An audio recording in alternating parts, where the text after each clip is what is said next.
Doc Mayou, bonjour. Monsieur Steve. On va encore jouer dans les opioïdes. On va jouer dans la drogue ce matin.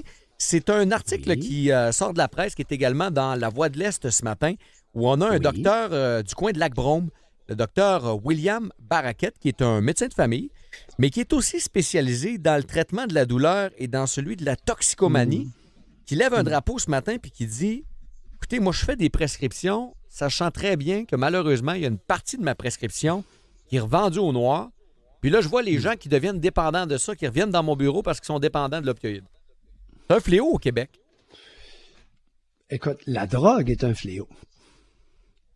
La drogue, c'est un fléau. Oui. C'est pour ça qu'il est important de légaliser le pot, parce que le pot est un fléau au Québec. Et on va l'étudier, on va les étudier.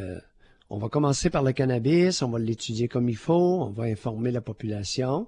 Et là, via les médias, vois-tu, ce matin, en Mauricie, Catherine parlait à un pharmacien concernant le fentanyl, les timbres de fentanyl, dont un, on peut gratter puis avoir le produit. Et c'est terrible.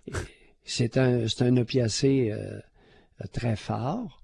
Et là, il y a ce médecin-là qui prescrit, il doit prescrire, lui-ci, des timbres de fentanyl à l'occasion.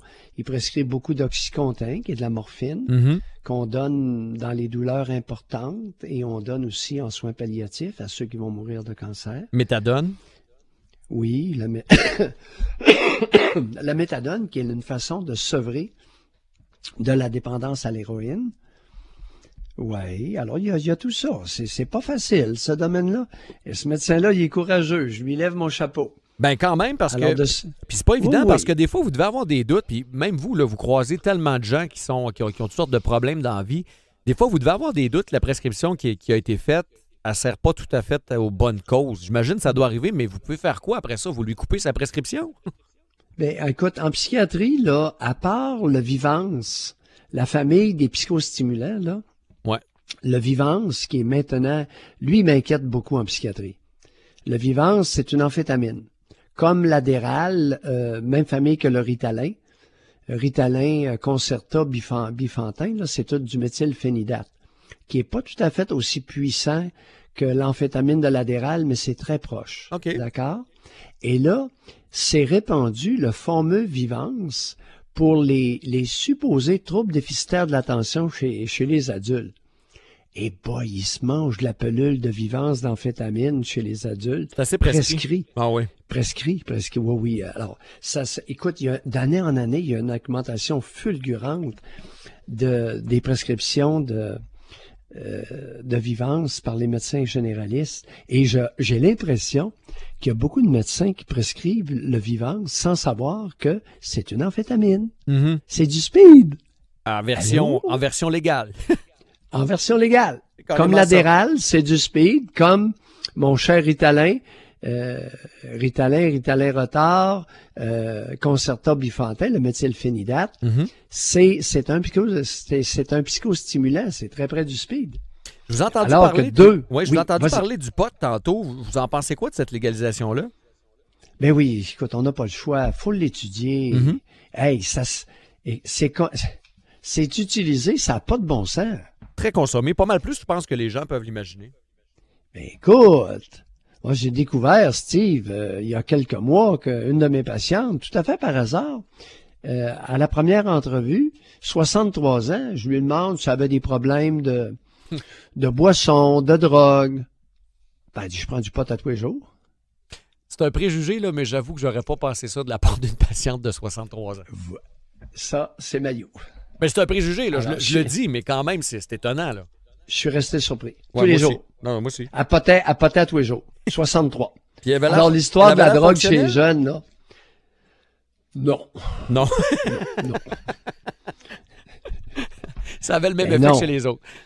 Mais non, tu peux pas poter tous les jours pour être fonctionnel, voyons. Ben, c'est ce que je me disais, mais bon. C'est important de l'étudier parce que il est endémique. Le pot s'est répandu comme une traînée de poudre au Québec. Ailleurs, je le sais pas, mais au Québec, là, ça pote solide. Puis en quelque part, de pas le légaliser, oui. Là, c'est ni plus ni moins que de fermer les yeux puis de faire semblant qu'il n'est pas là, non? Ouais, exactement. Exactement. Et j'espère que les poteux vont avoir le droit de cultiver le 4, 5, 6 plants de pot chez eux, là. Oui. Puis d'en vendre à leur chum, tu sais, pour faire cesser le trafic. Parce que là, on parle de commerce annuel en termes de milliards concernant le pot. Ah oui. Hey, c'est de la boucane, ça, là. Tout à fait. Votre impression personnelle en tant que psychiatre, avez-vous peur qu'il y ait plus de gens qui consomment? Non. Ben non. Là, écoute, regarde, je vais te donner un exemple. OK? Ça fait 38 ans que je fais la psychiatrie, 27 ans que, depuis 1989, on est en 2018. 18 mois, ça va faire 29 ans. Quand même. Ah, ça va faire 29 ans l'été prochain, en juillet, que je suis à Comtois. C'est la seule clinique de psychiatrie pour tout un comté. Bon, okay. Depuis 29 ans. Il y a 29 ans, j'avais 10% de mes patients qui me consultaient qui potaient. OK?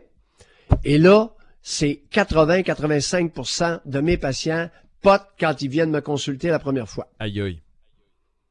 Vous pensez... Là, tu dis, il va y avoir une augmentation de la consommation du pot. Non, je voulais pas. Non, moi, je suis de votre côté. Mais Steve, je pense comme vous, je vous ai pas dit ça, je vous ai posé la question. On va passer de 80-85 à 88. Tu comprends-tu? Ben moi non plus, je pense pas. Ça commence à être temps. Non, Justin Trudeau, là-dessus, il a raison.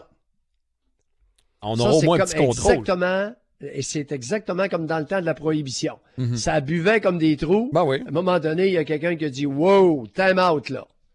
D'empêcher les hommes de boire de l'alcool alors que 80% n'en prennent au noir, en contrebande, on est mieux de... Hein? Ouais, puis vous êtes ramassé pas mal plus avec prostitution, violence, pendant que c'était prohibé l'alcool qu'une fois que c'était légalisé. Bon. Ça avait des incidences. Alors, avec le pot, c'est la même chose. Et on va l'étudier comme il faut, OK? Et on va découvrir qu'il y a une version du pot, il y a une sorte, un cultivar qui va même être utilisé avantageusement pour remplacer précisément de la morphine, des opioïdes. Il y a des patients qui, à l'heure actuelle, s'auto-médicamentent, ont abandonné l'Oxycontin pour prendre du pot. Et ils nous disent qu'ils répondent mieux. Il y a une variété de pot. Oui, il y a une variété de pot. Et j'ai des patients qui ont recommencé à travailler avec la variété médicale de pot, avec la variété davantage analgésique. Alors, il y a un cultivar de pot qui vous donne de l'euphorie, qui vous rend niaiseux. Puis il y a un autre cultivar, une autre sorte de pot. Lui, il soulage vos douleurs. Et j'en ai plusieurs qui ont recommencé à travailler, qui ne travaillaient pas depuis 5-10 ans. Données super intéressantes. Doc Mayou, merci beaucoup pour votre temps ce matin. Pourquoi légaliser le pot, les amis, au plus sacrant, pour qu'on puisse le connaître. Tout à fait. Doc Mayou, merci. On vous écoute à 9h30. Ses usages, ses bienfaits et ses désavantages. Passez un bon week-end, Doc.